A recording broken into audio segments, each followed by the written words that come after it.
अब ब्राह्मण मुझसे गाय लेके जा रहा था और जिसकी गाय थी वो ब्राह्मण ढूंढता फिर रहा था। दोनों आपस में मिले तो जिसकी गाय थी वो बोला, ए चोर कहीं के, ये मेरी गाय तू लेके कहां जा रहा है, ये गाय मेरी है। दूसरा बोला, ए संभल के बात करो, राजा से अभी अभी इसको दान में लेके मैं आ रहा हूं, मैं चोर नहीं हूं, राजा की गाय है ये। दोनों में बाकी युद्ध हुआ और निर्णय लेने के लिए सब राजा के सामने आ गए। राजा से कहा, आप निर्णय कीजिए महाराज, ये गाय किसकी। अब राजा की खोपड़ी घूम गई। महाराज,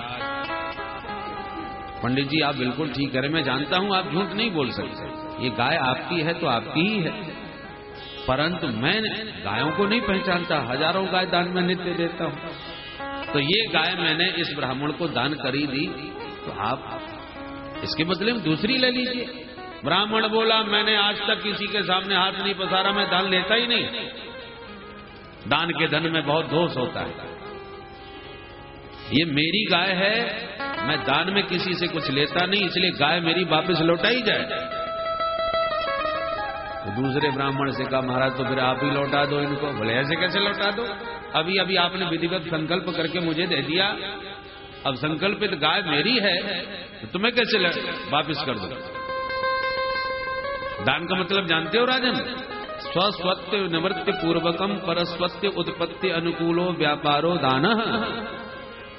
दान की परिभाषा है जिस वस्तु से अपना स्वामित्व समाप्त करके दूसरे को सर्वथा समर्पण कर दिया जाए, उसका नाम दान। स्वस्वत्व निवृत्ति पूर्वकम, अपने सत्व की निवृत्ति कर दे। अब जब तुमने मुझे दे दिया तो मेरी इच्छा है मैं इसको किसे दूं, क्या दूं, मैं ये गाय अब किसी को नहीं दे सकता, मैंने विधिवत लिया है। अब ऐसी विचित्र उलझन आ गई कि राजा को कुछ समझ में ना आए उसका समाधान क्या किया जाए। दोनों ब्राह्मण रुष्ट हो गए और चले गए।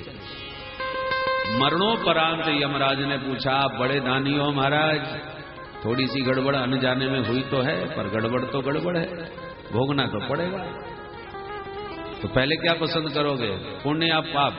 बोले, महाराज थोड़े से पाप है तो पहले उसी को निपटा दो। इतना कहती महाराज में गिरगिट बन के गिर पड़ा। पर आज मैं समझता हूं कि मेरे वो अनंत पुण्य उदय हो गए, तभी तो आप श्री के दर्शन मिल गए और स्पर्श से मेरे अशुभ धुल गए। अब चलता हूं, प्रणाम करके चला गया। सभी बच्चों को भगवान ने बैठा के समझाया, सुन लिया बच्चों, हलाहल जहर पी जाओ, मैं उससे बचा लूंगा, धधकती हुई ज्वालाओं में कूद जाओ तो भी बचा सकता हूं, पर ब्राह्मण धन का हरण करने वाला, ब्राह्मण के धन को खाने वाले को बचाने में सामर्थ्य मेरी भी नहीं है। नाहम हालाहलम मन्ये विषम यस्य प्रतिक्रिया ब्रह्म स्वम ही विषम प्रोक्तम नास्य प्रतिविधिर्भुवि। कोई इलाज नहीं इसका, ब्राह्मण के धन का हरण करने वाले के बचाने का कोई समाधान नहीं है। वो ब्राह्मण का धन कैसा भी क्यों ना हो, स्वदत्ताम परदत्ताम वा ब्रह्म वृत्तिम हरेच्चय षष्टि वर्ष सहस्त्राणी विष्टायाम जायते कमी। बहुत डराया भगवान ने अपने बच्चों को। कुलम समूलम दहती ब्रह्मस्वारिणी पावका, ब्राह्मण का धन सारे वंश का विनाश कर देता है बच्चों, इसलिए ब्राह्मणों से बच के रहना, उनके धन से कभी हाथ मत लगा देना। देखो ना मुझे, यथाहम प्रणमे विप्राण, मैं हमेशा ब्राह्मणों को प्रणाम करके उनका आशीर्वाद का आश्रय लेता हूं। तथा नमत यूयम, उसी प्रकार तुम लोग भी हमेशा ब्राह्मणों का आशीर्वाद का कवच धारण करके रखना, और ऐसा नहीं किया तो मैं दंड भाग। ब्राह्मण का जो विरोधी है, भगवान कहते हैं वो पहले मेरा विरोधी है, मैं उसे दंड देता हूं। तो समय समय पर भगवान सावधान करते रहते थे और शिक्षा देते रहते थे। बोल दीन बंधु भगवान की। एक दिन बलराम जी बोले, कन्हैया वही परसों की कह के गए, परसों बीत गए, वृंदावन जाना ही नहीं हो पा रहा, चलो ना एक दिन घूमे आते। कन्हैया बोले, तो दादा आप ही घूमे आओ। अच्छा तुम नहीं जाओगे तो मत जाओ, अब की बार गर्मियों की छुट्टियां वृंदावन में ही बिताएंगे। तो 2 महीने की छुट्टी लेके दाऊजी वृंदावन आए और 2 मासौ तत्र चावाक्षी मधुम माधव में च। मधु माधव माने चैत्र वैशाख। 2 महीने में दाऊजी वृंदावन आए। ब्रजवासियों ने दिव्य स्वागत करके दाऊजी का दर्शन करके परम आनंद प्राप्त किया। गर्मी बड़ी भयंकर पड़ती है वृंदावन में। तो दाऊजी का परिकर बोला चलो जल विहार किया जाए, गर्मी बहुत है, यमुना जी में जल क्रीड़ा करेंगे। पर यमुना जी तो बहुत दूर पड़ती हैं यहाँ से। दाऊजी बोले कोई बात नहीं, अपने यहाँ बुलवाए लेते हैं। ए यमुना इधर आओ, स्नान करना।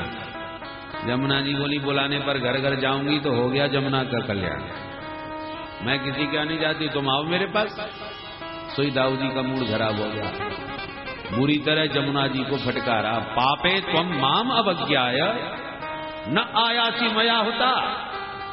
अरे दुष्टा, तूने मेरी अवज्ञा कर दी, मेरे आह्वान करने पर भी तू नहीं आती, तेरा अस्तित्व जगत से मिटा दूंगा।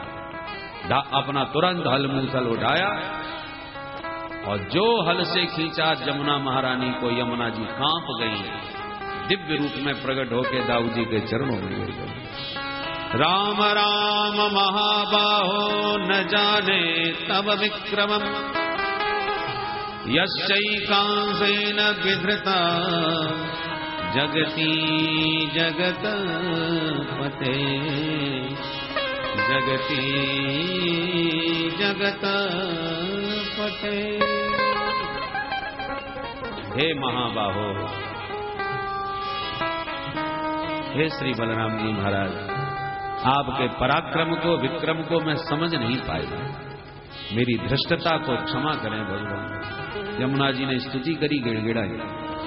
सनातन धर्म का चिंतन बड़ा ही विराट है। यदि गंगा यमुना को आप सिर्फ नदी मानते हैं तो आप पक्के सनातनी नहीं। ये परम चैतन्य है। कन्हैया की पत्नी बनी कालिंदी यमुना, गंगा जी भी भीष्म जैसे देवव्रत को जन्म देने वाली है, संतनु पत्नी बनी। तो आप कैसे मानेंगे ये सिर्फ सरिता है? सब शक्तियां हैं, चैतन्य है। आप हिमालय को केवल पहाड़ मानते हैं तो आप नहीं सनातनी। हिमालय भी परम चैतन्य है, जिनकी बेटी पार्वती का विवाह हुआ भोलेनाथ के साथ, बाकायदा बारात लेके गए भोले बाबा। तो आप कैसे मानेंगे ये केवल पर्वत है? आप वृक्षों को सिर्फ वनस्पति मानते हैं तो आप नहीं। तुलसी की पूजा होती है, अश्वत्थ पीपल की पूजा होती है, बरगद की पूजा होती है। हमारे ये वृक्ष भी सब चैतन्य है। हमारे यहाँ तो शास्त्रों में वर्णन है, वार्षिक कन्या का विवाह हुआ, वृक्षों ने जो पाली थी बेटी है, उस वार्षिक कन्या का प्रचेता गणों से विवाह हुआ। तो आप कैसे कहेंगे वृक्ष जड़ है? ये भी परम चैतन्य है। सूर्य को केवल एक प्रकाश पिंड मानते हैं तो आप सनातनी नहीं है। सूर्य भगवान भी परम चैतन्य है, जिनके द्वारा सूर्य वंश चला, जिसमें राम जी आए। चंद्र भी परम चैतन्य है, जिनके द्वारा चंद्र वंश चला, जिसमें श्याम जी आए। तो सूर्य भी चैतन्य है, चंद्रमा भी चैतन्य, पृथ्वी भी चैतन्य, जो गाय बन के गोविंद से प्रार्थना करने जाती है, जिसका भार दूर करने के लिए भगवान आते हैं, भूदेवी। अब बताइए क्या जड़ बचा? पर्वत भी चैतन्य, नदियां भी चेतन, समुद्र भी चैतन्य। भगवान ने क्रोध किया तो समुद्र को भी हाथ जोड़ के आना पड़ा ना, उपाय बताना पड़ा। तो आप कैसे कहेंगे समुद्र केवल जल राशि? समुद्र चैतन्य, सरिता चैतन्य, पर्वत चैतन्य, सूर्य चंद्रमा चैतन्य, पृथ्वी चैतन्य, वृक्ष चैतन्य, सब कुछ चैतन्य। सिया राम मैं सब जग जागे।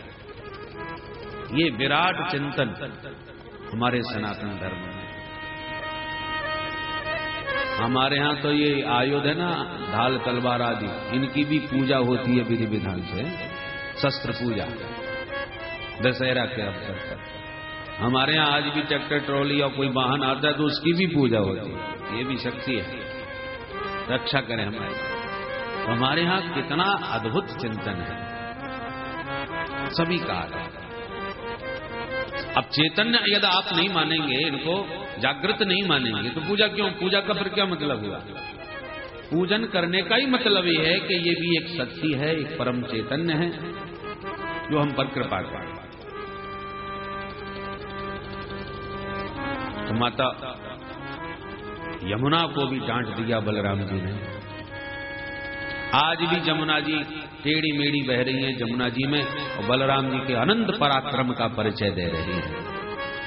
ऐसे श्री बलराम जी महाराज दुष्ट राजा दाऊ जी के हलमूसल से जितना डरते थे उतना कन्हैया से नहीं डरते थे। कन्हैया को तो डरपोक रणछोड़ कहते थे। उस समय एक राजा था, नाम था पौंड्रक। उसे भगवान बनने का भूत सवार हो गया कि मैं ही भगवान, क्योंकि उसकी बहुत चाटुकारों ने तारीफ कर डाली।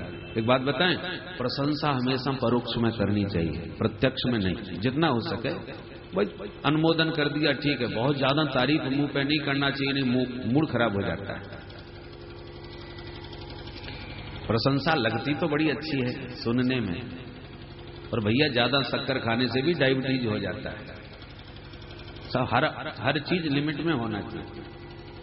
अति सर्वत्र बढ़ जाए। प्रशंसा थोड़ी हो चलेगा, पर ज्यादा प्रशंसा होने लग जाए तो मूड खराब हो जाता है। पौंड्रक का मूड खराब हो गया। चाटुकारों ने अरे आप तो साक्षात परमात्मा हो, साक्षात भगवान हो, तो उसको गलतफहमी हो गई, हम भगवान हैं। भगवान कैसे होते हैं तो बता दिया, 4 हाथ वाले होते हैं, गरुड़ पर आरूढ़ होते हैं। दिमाग में जम गई तो मैं भगवान ही हूं। काशीराज उसका मित्र था, उसने कहा तो ठीक है मित्र, वो ये बड़ा वैज्ञानिक था पौंड्रक। काशीराज बोला तू भगवान बन, मैं तेरा पुजारी बना जाता हूं, मैं तुझे पुजवाऊंगा और तुम पूजना, और जितना भी चढ़ावा आएगा वो 50-50, आधा तेरा आधा मेरा। तो भगवान धराधाम पर मूर्तिमंत रूप से सविग्रह विराजमान थे। उस समय भी डुप्लीकेट भगवान बन के तो लोग तैयार हो गए, तो आज इस कलयुग में 2-4 भगवान बनने की कोशिश करें तो कौन आश्चर्य की बात है। बोलो राधे राधे।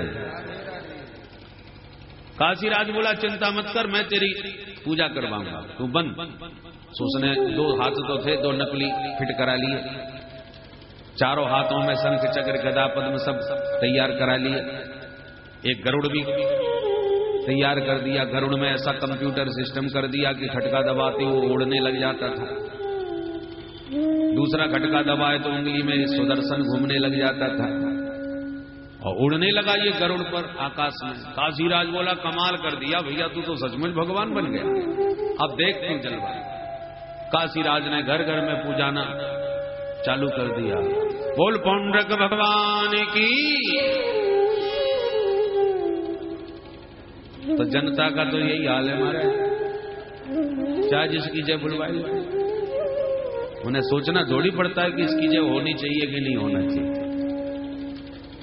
सो काशीराज ने जय जयकार करके घर घर में पौंड्रक को पुजवा दिया। पौंड्रक की जय जयकार होने लगी।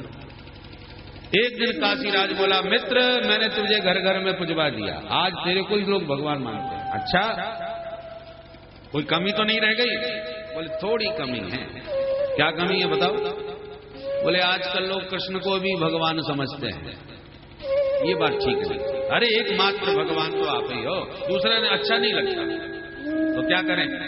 बोले इस समय बहुत अच्छा मौका है, बलराम गए हैं वृंदावन में, कृष्ण है द्वारका में अकेला, यही अवसर है।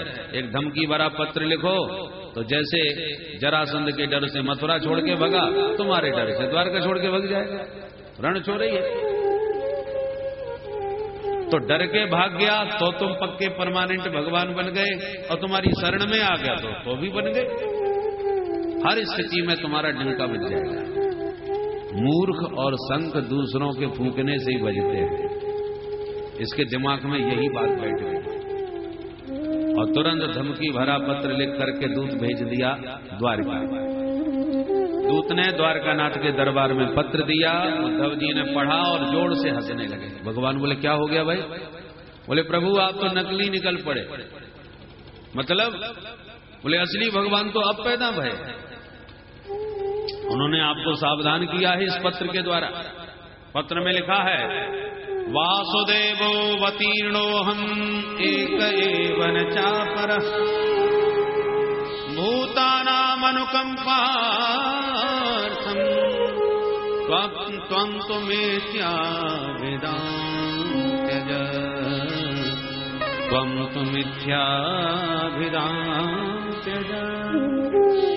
हे कृष्ण, व्यापक ब्रह्म वासुदेव का मुझ पौंड्रक के रूप में अवतार धराधाम पर हो चुका है, जो जीवों का कल्याण करने के लिए आया हूं। भूतानाम अनुकंपार्थ त्वं तु मिथ्या, तू अपने को जीवों का हितैषी मानता है, झूठा कहीं का। सच्चा भगवान वासुदेव मैं हूं। अवतीर्णो हम, अवतार लेके आ गया हूं, इसलिए भलाई चाहो तो भाग जाओ या मेरी शरण में आ जाओ। माम एकम शरणम भज। पत्र सुन करके भगवान को भी खूब हंसी आई। ये भगवान कहां से पैदा हो गया भाई? भगवान उस दूत से बोले, भैया जाओ अपने भगवान को समझाओ कि वो परेशान ना हो, हम उनके दर्शन करने कल ही उनके घर आए, वो तकलीफ न उठाए। बस महाराज, दूसरे दिन भगवान ने जैसी आक्रमण किया पौंड्रक पर, काशीराज बोला, मित्र वो आ गया। तो बोले क्या करूं? बोले अपना जलवा दिखाओ। तो खटका दबा करके गरुड़ पर उड़ करके सुदर्शन घुमाने लग गया। देख देख के भगवान को बड़ी हंसी आ भी, देखो तो इस बहरूपिया को सचमुच का भगवान बन गया। पूरे शरीर में स्याही पोत करके नील वर्ण भी बना लिया। देख देख के भगवान को खूब हंसी आई। पौंड्रक बोला, काशीराज अब क्या करूं, वो तो खड़ा है सामने लड़ने को। काशीराज बोले, तो लड़ना पड़ेगा, आ गया तो। अरे तू तो कह रहा था कि वो डरपोक है, भग जाएगा। अब मैं क्या करूं, मुझे नहीं लगता कि हम जीत पाएंगे। काशीराज बोला, देखो मित्र, अब भगवान बनना है तो थोड़ी बहुत तो रिस्क लेनी ही पड़ती है। अब मेरा भी कुछ ऐसा अनुमान नहीं था कि ये सचमुच आ जाएगा। मैंने तो यही सोचा था कि भग जाएगा। अब नहीं भगा, वो अड़के आ गया तो फिर सामना भी तो करना ही पड़ेगा। अरे हम तुम्हारे साथ में है, कोई तुम अकेले थोड़ी हो। चलो करते हैं दो दो हाथ। भयंकर युद्ध छिड़ा। भगवान ने पौंड्रक को देखकर सोचा कि कितना भी हो, कैसा भी हो, और इसने कितना मेरा ध्यान चिंतन किया होगा, जो बिल्कुल हूबहू मेरा ही रूप बना लिया इसने। अब असली रूप मैं इसे दिए देता हूं। तो सिरोच्छेद करके उसे सारूप्य मुक्ति प्रदान करी, और इधर काशीराज का भी सिर काट के काशी में फेंक दिया। दोनों कान दिया। बोल द्वारिकाधीश की जय। काशी नरेश का सिर जब काशी में गिरा और उसके बेटे को पता चला, नाम था सुदक्षण, मेरे पिताश्री का वध कृष्ण ने किया, तो अभिचार प्रयोग करके उसने कृत्या पैदा करी और द्वारका को नष्ट करने के लिए भेज दी, छोड़ दी। अग्नि बरसात करने लगी कृत्या द्वारिका में, और सारे द्वारकावासी त्राहि त्राहि पुकारने लगे, त्राहि त्राहि त्रिलोकेश भगने प्रदहत पुरम। प्रभु नगर जल रहा है, रक्षा करो। भगवान बोले, मां भैष, कोई मत डरो। और तुरंत भगवान ने सुदर्शन से कृत्या को भस्म किया और सुदर्शन को आदेश दिया, जाओ सारी काशीपुरी को ध्वस्त करो। गया सुदर्शन और संपूर्ण काशी को भस्म करके वापस लौट के आ गया। ऐसी अद्भुत भगवान की लीलाएं हैं। जितने उद्दंड, जितने दुष्ट राजा पृथ्वी पर जहां जहां थे, चुन चुन के भगवान ने सबको ठिकाने लगा दिया। बोल बंसी वारे की जय। एक दिन नारद जी के मन में कौतुक उठा कि प्रभु इतने बड़े परिवार में रहते कैसे हैं, चलो एक बार मैं भी तो देख गया हूं।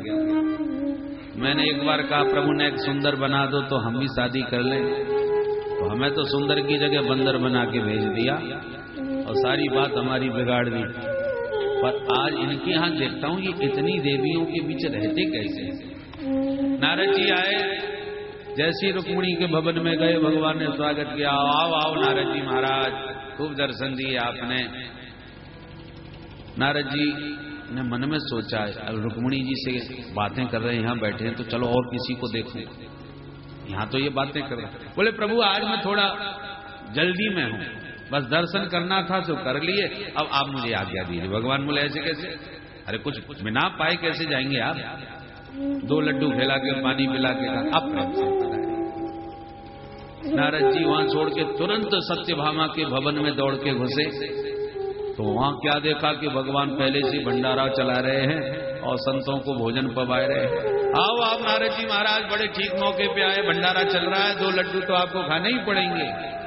नारद जी बड़े चक्कर में कि अभी तो 2 लड्डू खिलाए थे और जबरदस्ती बैठा के खिला दिया। नारद जी बोले प्रभु आज मैं बहुत व्यस्त हूँ, थोड़ा बाद में दर्शन करूंगा, इस समय चलूंगा, आप प्रेम से पवाइए साधुओं को। अच्छा ठीक है महाराज। नारद जी ने वहां से दौड़ लगाई, सीधे कालिंदी के भवन में घुसे। वहां जाके देखा कि भगवान बच्चों को गोद में लेके खिला रहे हैं और जो नारद जी को देखा, अरे आओ आओ महाराज, दर्शन दिए आपने, ए बच्चों चलो महाराज जी को प्रणाम करो, आशीर्वाद लो।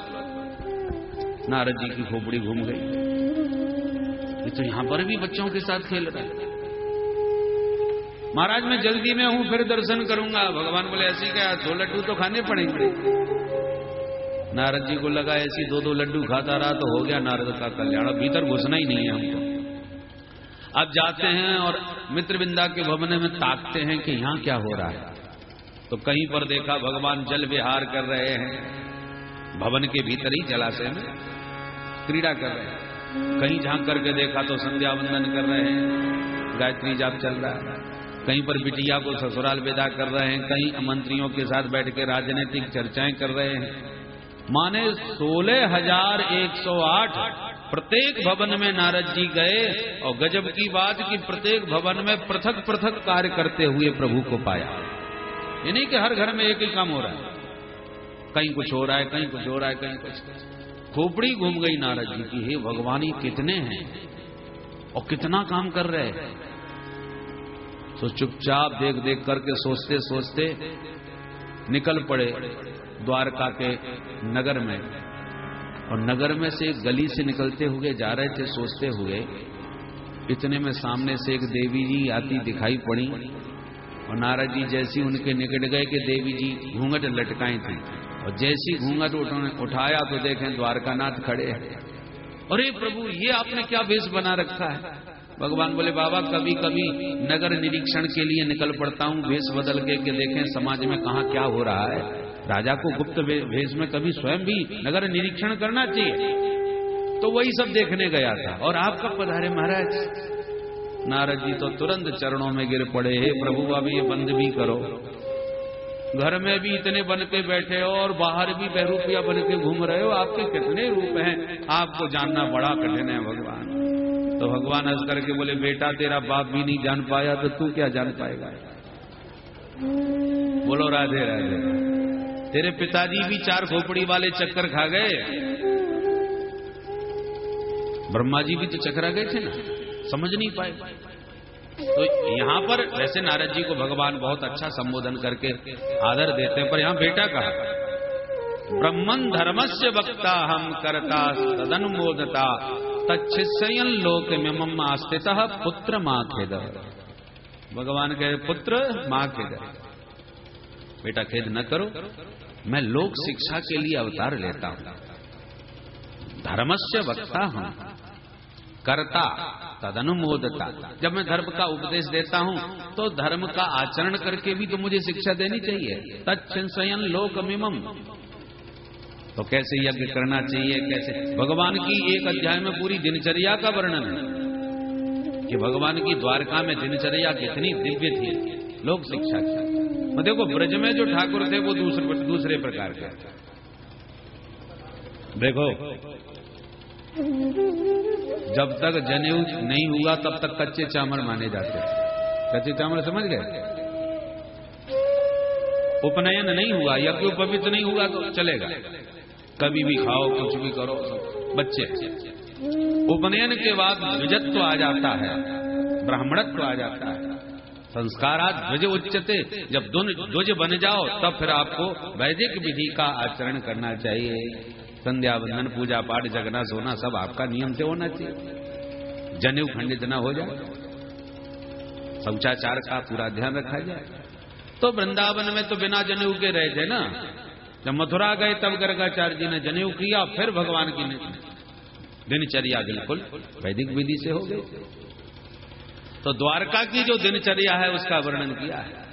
भगवान ब्राह्मे मुहूर्त उत्थाय वायुर्पश्य माधव, भगवान ब्रह्म मुहूर्त में जागते थे, जल से आंखों का सिंचन करके भगवान पहले आंख बंद करके थोड़ी देर के लिए आत्म स्वरूप का चिंतन करते थे।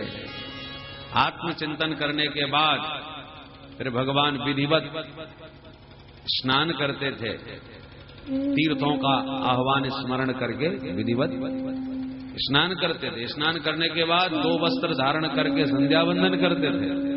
परिधाय वाससी, 2 वस्त्र, अधोवस्त्र और उत्तरीय वस्त्र धारण करके संध्या वंदन करना चाहिए। और भगवान कण्व शाखा के अंतर्गत हैं, इसलिए भगवान प्रतिदिन अग्निहोत्र किया करते थे। सूर्यार्घ देना, अग्निहोत्र, प्रतिदिन हवन करते थे। और हवन के बाद प्रतिदिन भगवान ब्राह्मणों को गौदान करते थे। उसके बाद जितने भी वयोवृद्ध हैं उन सबके कक्ष में जा करके सबको दंडवत करके आशीर्वाद सबसे लेते थे, सबको प्रणाम दंडवत करते थे। उसके बाद अपने कक्ष में आके अपना दिव्य श्रृंगार करके और फिर चलने के लिए तैयार। तो दारुक सारथी तुरंत रथ लेकर के तैयार हो जाता था और प्रभु का हाथ पकड़ करके रथ में बैठाता था। फिर दारुक आकर के भगवान को सुधर्मा सभा पहुंचाता था। सुधर्मा सभा में भगवान का सभी लोग बड़ा सम्मान करते थे। अद्भुत है सुधर्मा सभा भगवान की। एक दिन प्रभु अपनी दिव्य सुधर्मा में विराजमान थे कि अचानक एक दूत ने पत्र लाके दिया और कहा, महाराज मैं मगध देश से आया हूं, जरासंध के जेल खाने में 20,800 राजा बंदी बने नारकीय जीवन जी रहे हैं, प्रभु उनका उद्धार करो। भगवान बोले जाओ उनको समझाओ, शीघ्र आकर के हम उन्हें मुक्त करेंगे। दूत गया ही था कि नारद जी चिट्ठी लेके आ गया। आओ आओ महाराज, कहां से पधारे? बोले चिट्ठी लेके आया हूं। किसकी? बोले पांडवों की। काय बात की? बोले चूल का नोता है। किस बात का?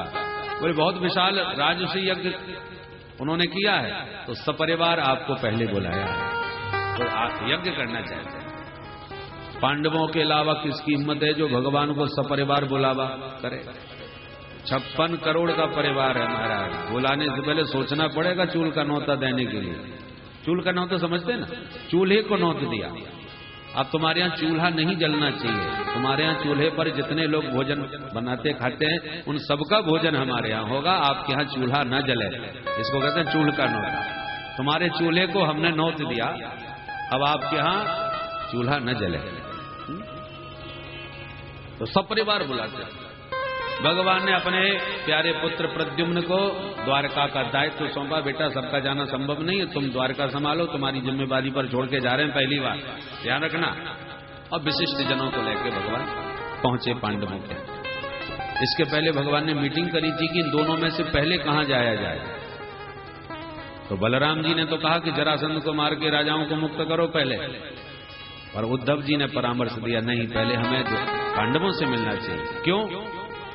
बोले पांडव राजसूय यज्ञ कर रहे हैं और उनका यज्ञ तभी सफल होगा जब समस्त भूमंडल के राजा उन्हें स्वीकृति दें। तो पांडवों को यज्ञ की सफलता के लिए जरासंध से भी स्वीकृति लेनी पड़ेगी, और वो स्वीकृति नहीं देगा तो हम डायरेक्ट क्यों उससे लड़ें? पांडवों के पास रहेंगे तो पांडवों के साथ हम उससे लड़ेंगे तो हमारी शक्ति प्रबल हो जाएगी। जरासंध से डायरेक्ट लड़ना ठीक नहीं होगा, वो बहुत शक्तिशाली है और बड़ा अद्भुत उस पर सैन्य बल है। तो भगवान बड़े प्रसन्न हुए, उद्धव तुम सचमुच राजनीति में परम निपुण हो, बुद्धिमान हो। और तब भगवान पांडवों के पास गए, पांडवों ने दिव्य स्वागत किया। अब वही प्रश्न खड़ा हुआ कि जरासंध स्वीकृति नहीं ले रहा, क्या करें? भगवान भीम अर्जुन के साथ जरासंध के यहां पहुंच गए। बोले अब ये काम हम करेंगे। भीम अर्जुन से बोले देखो तुम बोलना मत, जो कुछ करना है हम करेंगे, तुम तो शांत हमारे साथ चले चलो। ठीक है मेरा। भगवान बोले चलो तीनों पंडित जी बन के चलते हैं। जरा वो भीमसेन बोले हम लड़ने जा रहे हैं कि भजन करने जा रहे हैं? भगवान बोले देखो हमने कहा था ना बोलना मत, जो कहें सो करो। ठीक है महाराज, बन गए तीनों पंडित, पहुंच गए जरासंध के। भिक्षाम देही आवाज लगाई।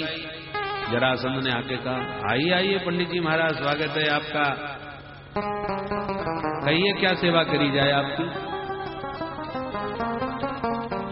भगवान को घूर घूर के देखने लगा। पंडित जी आपको जाने पहचाने से लग रहे हो, शायद पहले भी कभी देखा होगा।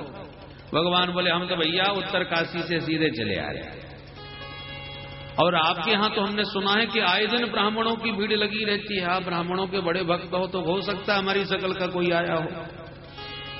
हाँ महाराज, हो सकता है ऐसा हो। आप मुझे आज्ञा दें, आपकी क्या सेवा की जाए।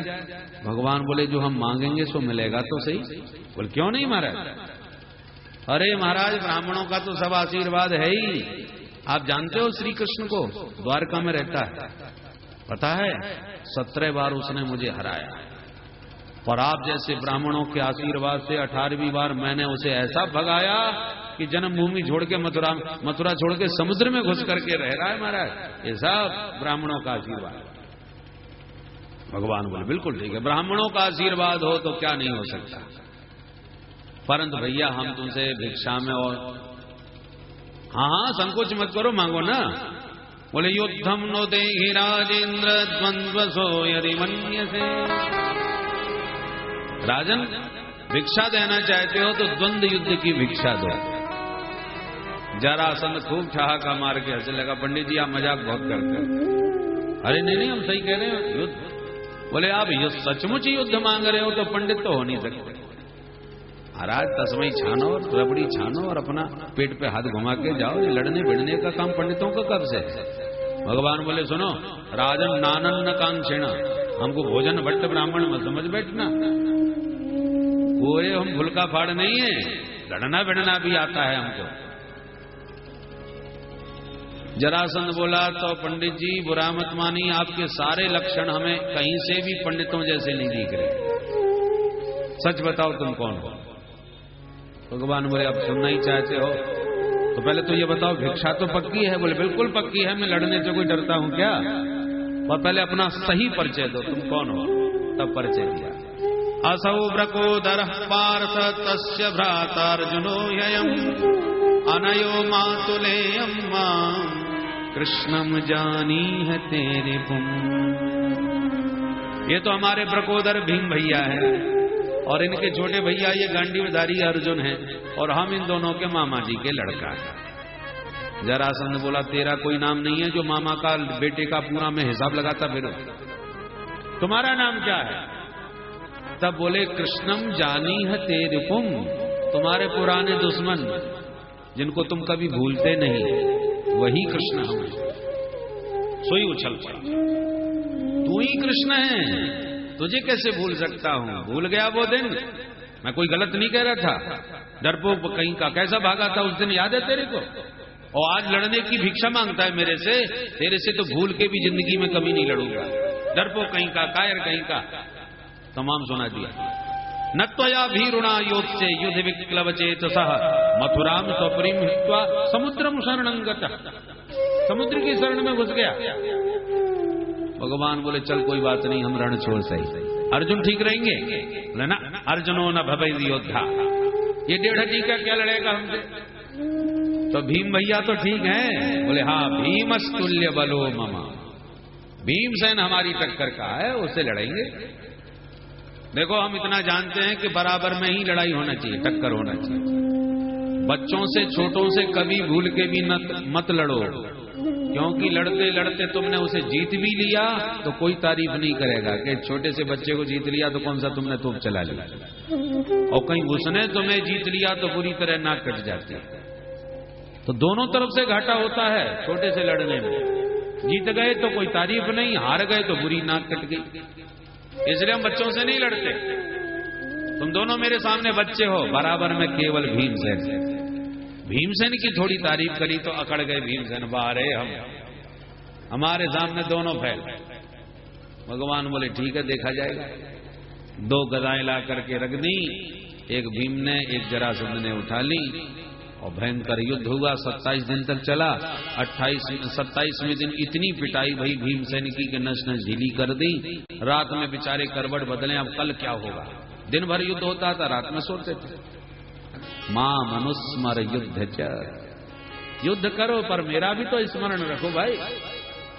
ठीक है भाई, 28वें दिन के युद्ध में बार बार भीमसेन कन्हैया को ताकते हैं, महाराज ठीक लड़ रहा हूं। और जितनी बार देखा उतनी बार एक तिनका उठा के भगवान ने चीर के धर दिया।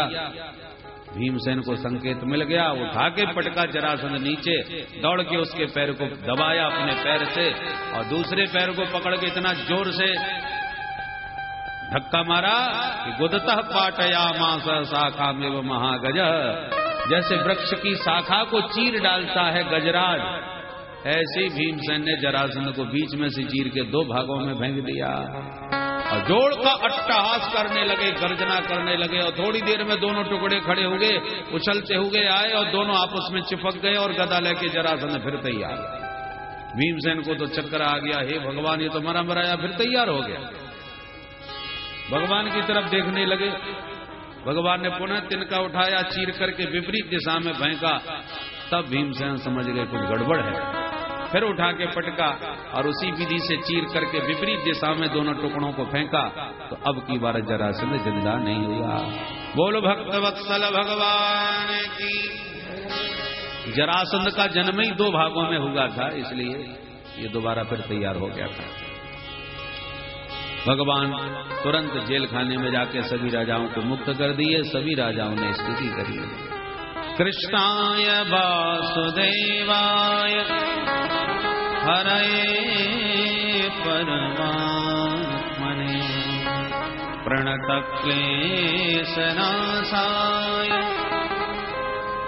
गोविन्दाय नमो नमः, गोविन्दाय नमो नमः। संकट मोचक सबसे सुंदर मंत्र भागवत का ये माना जाता है। जब भी कोई समस्या आवे इसी मंत्र का खूब जाप करना चाहिए, स्मरण करना चाहिए। प्रणत जनों का क्लेश दूर करने वाले हैं श्री कृष्ण। सभी ने स्तुति करी, भगवान ने सभी का स्वागत किया और राजसूय यज्ञ में सभी का आह्वान किया। राजसूय यज्ञ की धूमधाम से अब निर्विघ्न तैयारी हो गई। सभी को भगवान ने पात्रतानुसार कार्य बांटे और स्वयं प्रभु ने साधु ब्राह्मणों के पाद प्रक्षालन की सेवा को स्वीकार किया।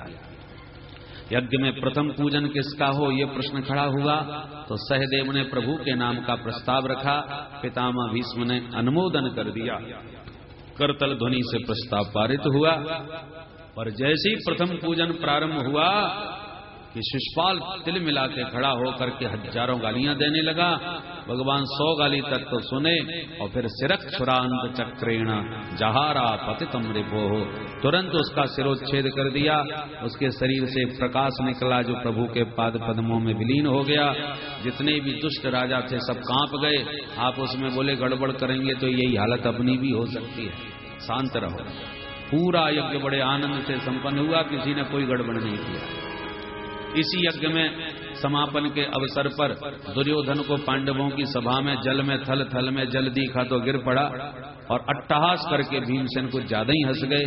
यही हंसी उसके हृदय में चुभ गई और उसने प्रतिज्ञा करी कि एक दिन पांडवों पर मैं भी ऐसे ही नहीं हंसा तो मेरा भी नाम दुर्योधन नहीं। और वही हंसी महाभारत का बीज बन गई। उसने शकुनी मामा के द्यूत क्रीड़ा के षड्यंत्र में पांडवों को फंसाया, सर्वस्व हरण करके द्रौपदी का अपमान किया और यही सब विविध कारण बनते गए। अंत में महाभारत के भयंकर युद्ध में उसकी परिणति हुई। सारे युद्ध के माध्यम से पृथ्वी के संपूर्ण भार को भगवान ने भली भांत उतार दिया। परीक्षित प्रभु के चरित्र अनंत हैं पर समय अब बहुत कम है, बोलो तुम क्या जानना चाहते हो। तब परीक्षित बोले भगवान आपने बड़े अद्भुत प्रभु के चरित्र सुनाए पर नाम जब उनका दीन बंधु है तो आज तक किसी दीन को बंधु बनाया भी था भी कि नहीं। ऐसा कोई पावन चरित्र सुनावे। तब सुखदेव जी को सुदामा जी याद आए और एक क्षण के लिए तो भगवान की दीन बंधुता का स्मरण करके समाधिस्थ हो गए। वासुदेवे भगवती निमग्न हृदय ब्रवीत।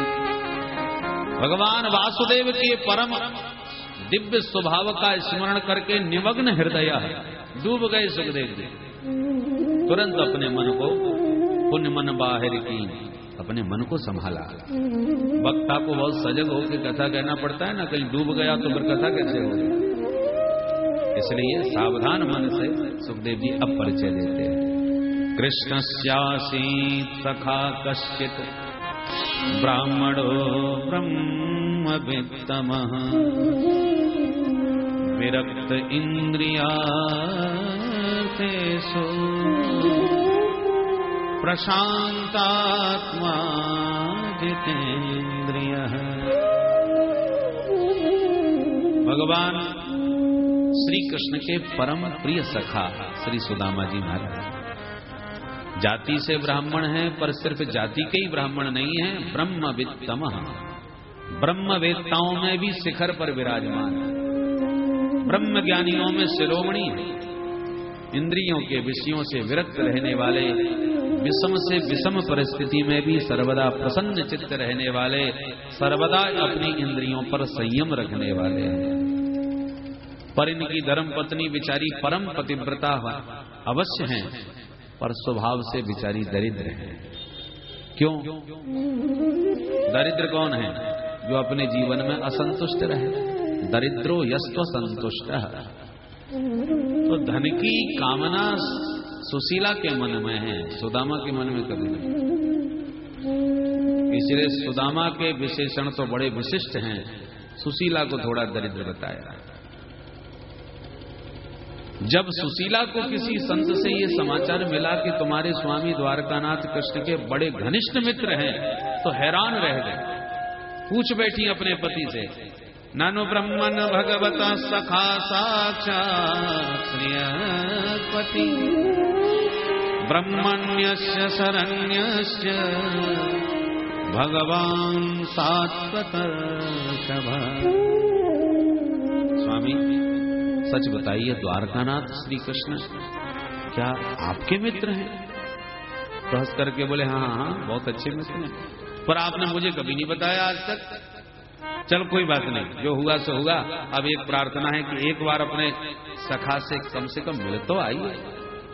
आप कैसे सखा हो जो कभी ना बुलाते हो ना मिलते हो? अपने लिए ना सही तो मेरे लिए एक बार आप ले आइए। अच्छा तू कहती है तो चल मिलाता हूं। अयम ही परमो लाभ उत्तम श्लोक दर्शन। मेरे मन में एक ही परम लाभ है कि आज संपूर्ण जगत में जिनकी कीर्ति व्याप्त है, ऐसे उत्तम श्लोक श्री कृष्ण से वर्षों के बाद भेंट होगी। कितना आनंद आएगा दोनों मित्र जब इतने वर्षों के बाद मिलेंगे। ठीक है देवी, तू कहती है तो चला जाता हूं, पर क्या लेके जाऊं ये तो बता। खाली हाथ तो जाऊंगा नहीं। ठीक है महाराज, मैं व्यवस्था करती हूं। सुशीला दौड़ी। याचित्वा चतुरो मुष्टि विप्रान् पृथुक तंडुलान् शैलखंडेन तान् बद्ध्वा भर्त्रे प्रादादुपायन।